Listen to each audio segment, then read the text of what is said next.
Hi guys, welcome along.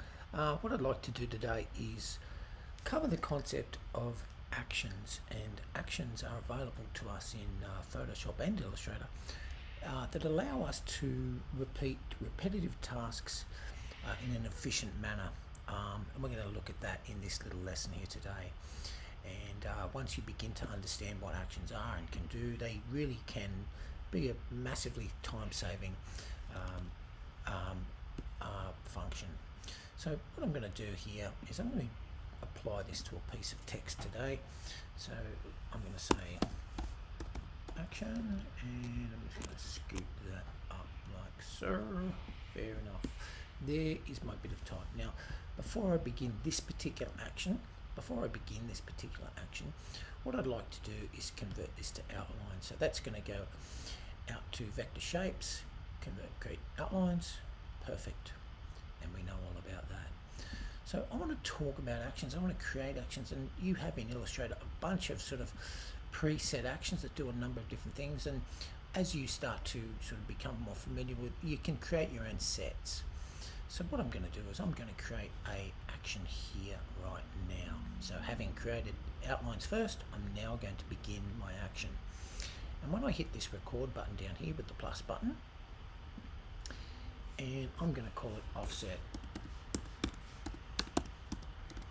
or whatever you're intending to do.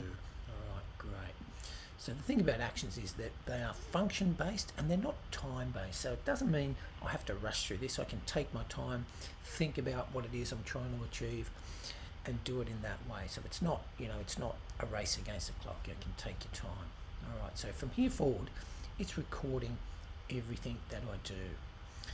And the first for this particular action is I'm just going to reset this to white with a black stroke by hitting the D key on my keyboard, and that's just going to reset my properties to the default. Very nice. So you can see that that has recorded that action. Fantastic. Next thing I want to do is make a copy to the back. So I'm going to use my shortcuts. So Command C and Command B, and you can see that that has recorded that action. Fantastic. The next step for this particular action is I'm going to use the path offset. So I want to make that second version just a little bit bigger and rounder. So I'm going to say offset path, and you can see what's happening there. Now, I'm not going to change these settings, but feel free to mess around with it and have a experiment. And I'm going to say OK. All right. Now, they're all individual shapes and paths and things like that. So the next thing I'm going to do is just unite those using my Pathfinder. Beg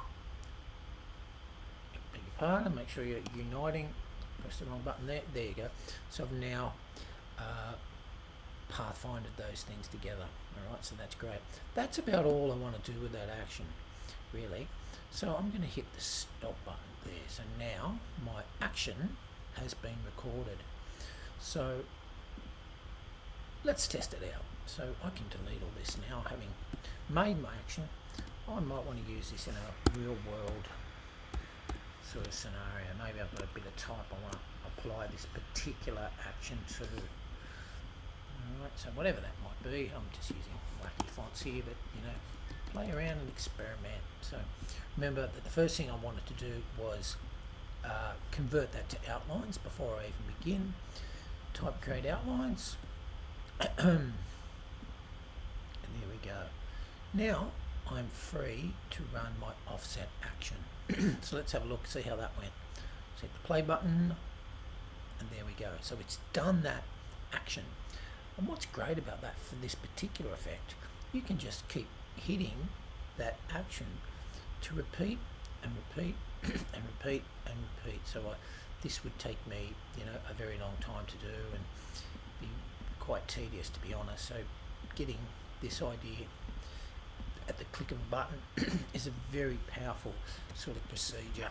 That is a wonderful thing. So you can, maybe a piece of type artwork.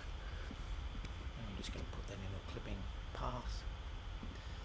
And there we go. A really quick, nice way to create a nice little type poster. Fantastic. So that particular action is kind of good. So, that being the case, you could use any other vector graphic. You can see I don't have any white in this, and I could try to apply that action to something else, maybe a logo.